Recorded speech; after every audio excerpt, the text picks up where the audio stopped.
I'm on my way to campus, and suddenly it hits me that most students cannot even manage just their studies. But I have a YouTube channel on which we upload twice a week, every single week. So I have two communities to manage with it as well. Then I'm a Hafiz, which means revising Quran every single day is basically kind of furs on me. Then I go to the gym, read books, and I learn self improvement. But I'm also a Pakistani pre medical student, which means I have cutthroat competition in my academia. Most students can't even do just one thing, but I'm doing seven things and still getting the same grades as them. Those who get good grades study for 5 to 6 hours a day. But I can't, because who's gonna do the other things if I study for 5 to 6 hours a day? But it wasn't always like this. Like just 2 years ago, I had none of these things. But I only used to get average grades. So instead of complaining that you're a Hafiz, that's why, let me show you how I became a top student by just studying 1 hour a day. Here's a question for you. What do you do the first thing in the morning? Do you work or do you study like an idiot? Or do you wake up late like an even bigger idiot? Or do you scroll the first thing in the morning like the biggest idiot? Well, let me tell you one thing, that if you do anything other than just one thing and that thing is not work, I think you are an idiot. And like until a few days ago, I was also an idiot because I was also not doing that thing, the first thing in the morning. And before I tell you what that thing is, tell me, who is your strongest ally? Well, because you're a Muslim, so your strongest ally is Allah, right? Like 100%. He is your strongest ally. And so, will it be easier for you to complete your work if your strongest ally is helping you, or will it be harder for you to complete your work if your strongest ally is helping you? Of course, it will be easier for you to complete the work. It's like a tiny nation going to war with another nation, but there is like a big empire that is supporting that tiny nation. Will it be easier for that tiny nation to destroy its rival, or will it be harder? Of course, it will be easier. And so, how do we get our strongest ally to help us, like, fight that battle, fight that war? Well, it's simple. You just have to fulfill his rights. And no, you don't have to lift a mountain or anything like that. His rights are pray Fajr and then read Quran. Simple. But whoa. How will this help you doing that work? Because reading Quran is not related to studying or anything like that. You might have thought that I would give you like different tricks and tactics to how to study and stuff. But I'm here talking about reading Quran in a how to study less video. Well, do you not agree that your strongest ally is him? Do you not agree that Allah is your strongest ally? Well, if you do agree on that, like when you are about to do that work, it's like you're going to war with that work. That work is your enemy, which you want to crush totally. And will it be easier for you to crush that enemy if your strongest ally is helping you or not? Of course, it will be. And so, how do you like actually fulfill the rights of your strongest ally and get the help of your strongest ally? Well, simple. Just wake up, pray Fajr, then get ready and stuff, and then read Quran, and then voila. After you read Quran, then study. And then, how much Quran depends on you, on your current level right now. Like if you're not reading any Quran at all right now, I would recommend just starting from 15 to 20 minutes every single day. Like you wake up, you do wuzu, you pray Fajr, and then you do some other things, and then you sit down to read Quran for 15 to 20 minutes, and then after you have read that Quran, you study. But then if you are like reading around 30 or 30 plus minutes of Quran every single day right now, I recommend increasing it to 50 minimum, like 45 minutes every single day in the morning after your prayer fajr, before you do anything related to work or study. And then level 3, if you are a hafiz, I want you to read at least one para every single day. Like if it is not para, if one para is not possible, at least 1 hour of Quran every single day. And then after you have read the Quran, like just the Arabic, then read the translation of Quran. Even if it is just one ruku, read it. Because if you don't understand the language the strongest ally has written to you, you will never understand what your strongest ally wants you to do. So read that translation. Then let me ask you another question that will change your life completely. If you only had 2 hours a week to work on your goals, what would you do? And so let's say your goal is to get good grades. what would you do? Well, if you ask yourself that question, your brain will probably say something like, okay, of course I'm not going to like rewrite the notes, or I'm not going to like highlight my book in different like pretty colors, or like I'm not going to like make pretty notes, or like I'm not going to waste time just reading the book and just staring at the book. So because I only have 2 hours a week to work on this goal and still get good grades, I will only do something like revise the things they taught yesterday in class, and then like just use some other things. Your brain will only say 2 to 3 things because now you have limited your time. This is because of the 80 to 20 rule. 80% of the results come from 20% of the actions, and 20% of the results come from 80% of the actions. And so let's say you want to create a YouTube channel and you want to like really grow your YouTube channel. Well, if you say that I only have 2 hours a week to work on this YouTube channel because I have other things to manage as well, what will your brain say? Your brain will only say something like, okay, I'm going to script the videos, then record the videos, and then edit the videos, and then upload. Like just 3 to 4 things, and then nothing else. Like even replying to the comments does not matter. Even replying to the comments is a part of the 20%. Like 80% of the tasks that only get you the 20% of the results. And so this means that most people, like if not 99% of people, spend most of their time doing what's not important. They do the things which will only get them the 20% of the results, the 80% of the tasks that only get them the 20% of the results. And we don't want to be like most people. And so we do the opposite. We do the 20% of the tasks, the 2 to 3 tasks that will get us 80% of the results. But you might be thinking that I don't want 80 percentage. And even the title of this video said 90 percentage. Well, tell me, who is checking your papers? A teacher, a human being. Well, if you have 80% of the paper good, right? It's all good. Like it's nothing is wrong in that. 80% of the paper is all good. All the main things are all good. The small mistakes will get ignored a lot. And so instead of getting 80 percentage, you will end up getting around 90 to 92, 93 percentage. This is the magic. And so your actionable step for this part of the video is figure out those 2 to 3 tasks that give you the 80% of the results. So for that you want to ask yourself this question: what, like, if I only had 2 hours a week to work on my goals, what would I do? And then you sit there for 5 to 10 minutes, or maybe even 15 minutes, and then your brain will tell you those tasks. If the goal is to study, if the goal is to create a business, if the goal is to create a YouTube channel, stuff like that, your brain will tell you, because your brain is much smarter than you think it is. And then another reason I love that 2 hour question is because of the Parkinson's law, which is that work expands to fill the time you have allotted for it. And so, for example, let's say that you say that it will take me 30 minutes to learn this long question. Guess what? It will take you 30 minutes, if not even longer, to learn that long question. But if you say that it will take me only 15, maximum like around 10 15 minutes to learn that long question, it will take you 10 to 15 minutes to learn that long question. And so the reason you study 5 hours every single day right now is because you give yourself 5 hours to study every single day. And so if you cut that time down to 1 hour, you will end up studying just 1 hour. So we want to reduce the time we give ourselves for studying. So if you are giving yourself right now 5 to 6 to 7, even 8 9 hours every single day to study, you want to reduce that time to 1 hour. And no, we don't reduce it like this. No, we reduce it slowly but surely. We reduce it like 10 15 20 25 minutes every single day. And so let's say you are studying 7 hours right now every single day.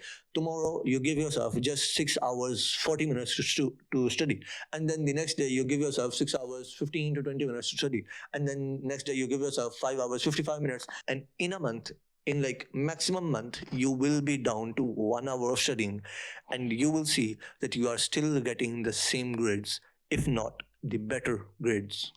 Then another thing you do idiotically is you just open the book, you go to the topic which you have to learn, and then you start reading that topic again and again like an idiot. You don't spend any time planning. But do you know that 1 minute spent planning is 10 minutes saved in action? And so if you spend 10 minutes planning, it's like you have saved 100 minutes of action, 100 minutes of studying. That's the power of planning. And so, how do we plan? Well, for this, we want to create a list for studying. And when do we create this list? The night before. before we go to sleep, just the last thing we do before going to sleep is make that list of studying. And so you take a pen and you take a piece of paper, and then on that piece of paper you write down the day of that next day, like the date of that next day. So let's say maybe it's tomorrow 22/12/24. So you write down 22/12/24, and then you create a tick box, and then besides that tick box you write down study, and then you write down what you want to study. And so let's say there is an English test tomorrow. Well, for that, you write down E for English, and then in brackets, you write down the time you want to allot yourself for preparing that English test. So let's say it's 25 minutes, and then in that bracket, you write down 25 minutes, and then you close the bracket, then you create a plus, and then you write O for others, like meaning you want to revise the things they taught yesterday in class. And then in front of O, you create another bracket, and in that bracket, you again write down the time you want to allot yourself to revise the things they taught yesterday in class.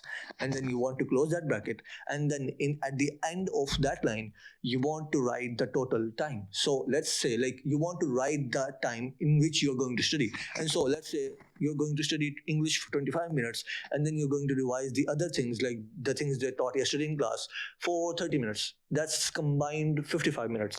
But you're going to give yourself 1 hour 10 minutes in case something takes you longer to learn. You have that extra time. And so let's say you sit down to study at 8:30, and so you write down 8 at the end of the line, you write down 8:30 to 9:40. This is going to be your studying time. And now you're going to save at least 100 minutes of action, because now you, like a smart person, have spent 10 minutes planning what you're going to do, what you're going to study the next day. And then tell me, how do you study? Like, how do you study? School never taught you how to study. Like, school just told you study, study, study, learn, learn, learn, memorize, memorize, memorize. But it never told you how to memorize. Well, do you know there is a complete step by step scientific method that by which we humans learn the fastest, which is the best way to learn and memorize things. But school never told you that. School just told you memorize, learn, learn, learn. And I had to learn this like a year ago, and now I'm going to teach you this, what I learned a year ago. And the first thing in that scientific way is deep work and cutting off all distractions. And as I just said that, cutting off all distractions, I'm pretty sure your brain came up with a bazillion copes that, okay, I cannot cut off distractions because of this and this and this. I have to do this and this and this and this. No, they're all copes. Tell your brain to and just listen to me. The meaning of cutting off distractions and deep work is that you are just doing the work. You are in your room, you're not talking to your friends, you're not eating something, you're not like watching YouTube videos, you're not listening to music, even not nasheeds, even not Quran. You're just doing the work. Like, why do you want to listen to Quran when you are studying? Why? You don't have to. You don't have to multitask. Our brains are not made for multitasking. Just do one thing at a time. And then after you have done the work, like after you have studied, then you can go and talk to your friends. Then you can go and eat anything you want to. Then you can do anything you want to. But when you are studying, when you are doing the work, just do the work. Don't multitask. Don't say that I have found a hack to life. No, you're being an idiot. And so, how do we like practically do this? Well, for cutting off distractions, I want you to go to your phone, turn off all notifications for every single app, even WhatsApp. Every single app you want to turn off notifications. And then after you have turned off all notifications, you want to put your phone on silent mode forever. My phone is on silent mode forever. And then the third thing you want to do is put your phone on do not disturb mode. Like when you do these three things, it's going to be impossible for anyone to like disturb your deep work state by using your phone. Like it will not be possible for anyone to call you while you're studying. Like for just fun, nobody, like your friends want to call you. Your friends just want to know how much you have learned of that topic. No, they will not be able to do that. And why do we not want to, why do we not want them to do this? Because of deep work. And then even after you have started doing these three things and you still kind of get distracted from your phone, invert your phone. Invert the screen of your phone. Put the screen of your phone downside and put the camera side on the upside. And then study, then do the work. And then for like flow state and deep work, you want to go into your room, lock your room, and before locking your room, tell your family that this is the time I'm going to study. Like this is the time I'm going to work in. This is the time. Please do not disturb me during this time. Like I will do the house chores. I will do the other things. I will do the things you want me to do after I have studied. Like, just let me study for just 1 hour, 15 minutes, and then after that, I will do those things. Promise. And then do those things. Like, actually go and do those things.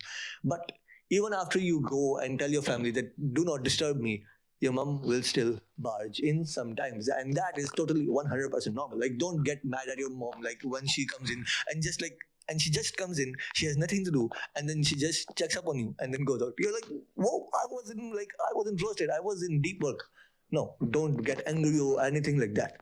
No, she's your mom. Have some respect. And if you are more interested in this topic and you want to learn more about deep work and stuff, read the book Deep Work. I think, oh, it's not here. Like, a friend of mine has it. Like, this is the book, Deep Work. Read that book. Then most people just open the book and then they start reading the book. But they don't understand that there is a massive difference between just reading the book and learning the book. Between reading the topics on that book and then learning those topics on that book and being able to recall those topics. And so this leads us to the second part of the scientific method, which is active recall, meaning you actively try to recall. Because tell me, in the exams, what do you have to do? Do you have your book besides you in the exams? No, you don't. And so you have to write those things using your brain. And so if you don't practice using your brain while you are studying, how are you going to be able to do that when you are in the exam? And so we want to use active recall. And so how do we use active recall? Well, let's say you want to learn a long question on the Compton effect. And so you open the book, you go to the topic, and then you read that topic once. And then you close the book. Maybe you have your finger on that page and then you close the book, or you look up and then you try to recall what you just read from the topic. And you will, like, to be honest, you will only be able to recall 20 to 40, maximum 40% of the topic.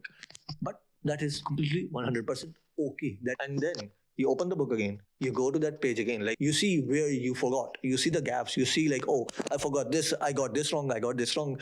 And then you close the book again, and then you try to recall again. Next, like, this time you will be able to recall around 60%. Then you open the book again, you see that topic again, you see where were your gaps and stuff, where you forgot and stuff, and then you try to recall again. This time you will be able to recall around 80%. And then you repeat this again, and the next time you will be able to recall around 90, if not 95 to 97% of the topic correct. And this takes only 10 to 15 minutes. It takes only 10 to 15 minutes to learn a long question. It doesn't take 40 to 45 minutes to learn a long question. Now that you are using active recall, you are doing what you have to do in the exam. And so when you enter that examination hall, because you have already done the thing you have to do in the exam 100 times for each topic over the year, you have confidence. You have confidence in yourself. While the other students are reading the book again and again and again and again, you are just there. You don't even have the book in your hand, and you're just enjoying nature. Before going into the examination hall, you're just there, just enjoying stuff, just laughing and not even touching the book, while all the rest of the students are going crazy. But after you learn, you will forget those things because of the forgetting curve. Meaning, we forget new information within a day up to 75%. Up to 75% of the information we just learned yesterday, that is forgotten the next day. And so, to tackle this, we use spaced repetition, meaning revising the things we learned, revising that new information at increasingly longer intervals. What does that mean? Well, let's say you just learned a long question on the Compton effect. The next day, you will only remember just 25% of that long question. And we don't want that. We want to remember 90 to 95% of that long question. And so, what do we do to tackle this? Well, the next day, we go and we revise that topic again. We go and we revise that long question again for just 5 minutes. You just open the page, you just look at the topic once, and then you try to recall it once, and then boom, you're good. Then after this, it will take longer for you to forget that information because you have recall that information again the next day. And so this time it will take you around a week to forget 80% of that information. And within a week, a test will come in your campus. And then you revise for that test again. And then the next time it will take you around a month to forget that information. And within a month, you will have another test of that topic. And then so you will revise that again. And now, after this, that information will stay with you for a very long time. Like this is the reason how I still remember a lot of things from the past year. And then finally, put yourself in my shoes. I don't play video games. I don't eat junk food. I don't scroll. I don't watch porn. I don't masturbate. I don't do any of those bad habits. I don't listen to music. I am not in a haram relationship or anything like that. I don't do those things. And so when I sit down to study, I can just study. My focus is at peak level when I sit down to study. But you and most other students you do so many bad habits that when you sit down to study, it takes you around 30 to 40 minutes to bring your focus on the book on the topic. And the time it takes you to bring your focus on the book, I'm already done with studying. And so this means that do not belittle those good habits, because remember that good habits go full circle and affect every single part of your life. And so this means when you work out in an indirect way, you working out also affects your studying. When you go and get that sunlight, when you go and drink water, those good habits go and affect your studying, affect every single part of your life. And so take action on the actionable steps which are at the end of the video. And if you like my advice and want to buy my paid program on how to manage Deen and Dunya, if you're a male, click the first link. If you're a female, click the second link to join the communities where you can buy this program. But the communities are still 100% totally free. And so do good, and inshallah, I will see you in Jannah.